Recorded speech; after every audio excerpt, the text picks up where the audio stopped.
Hello mga katrep, hello mga viewers, hello mga subscriber ko at followers ko dyan. For today's vlog mga katrep ay mga ngawil kami. Siyempre mga katrep, kasama ko dito si Juan. Try natin mga katrep kung may mahulit ang isda kasi pangit yung aking pamain. Doon nga pala banda mga katrep ang aming pupuntahan, doon yung aming spot. Kaya bilisan natin mga katrep kasi medyo hapon na. Ayun na nga mga katrep, fast forward, dito na kami malapit sa spot. Medyo malakas nga pala yung hangin mga katrep, aywan ko lang kung makatapon pa tayo ng malayuan. Ang ganda talaga ng sunset mga katrep, tapos ganito pa yung view. Kaso nga lang mga katrep ay wala akong nahuling isda, kaya manghanap na lang talaga ako dito ng shells mga katrep para may pangulam din pag uwi.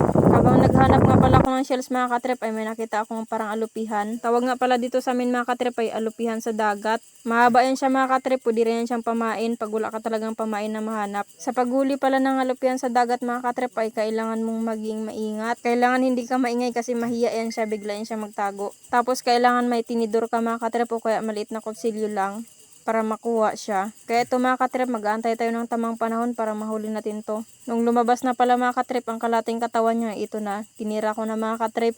Medyo natakot pa ako dito mga katrep, baka kasi mga gat, buhay pa kasi. Ganito nga pala yung itsura niyan mga katrep. Malambot-lambot yan siya mga katrep o gumagalaw pa nga. Parang alupian nga talaga siya mga katrep na parang bulati din.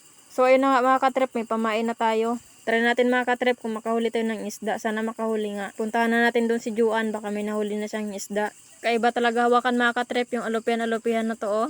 Malambot na parang A1. Fast forward mga katrep, wala talaga kami nahuli. Kaya manguha na lang kami dito ng shells mga katrep, maganda pa. So ayun mga katrep, pauwi na kami. Wala kaming huling isda pero marami kaming shells na nakuha. Diba Day? Yeah! Nadus mo pa. Nabol ko mamsa!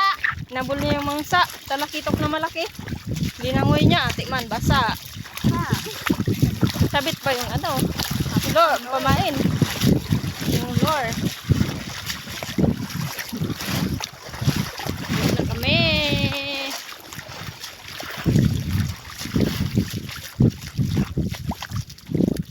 So ayun mga katrep, salamat sa panonood at huwag na rin kalimutang mag-follow at i-subscribe ang aking YouTube channel na Love Trip Vlog. Bye!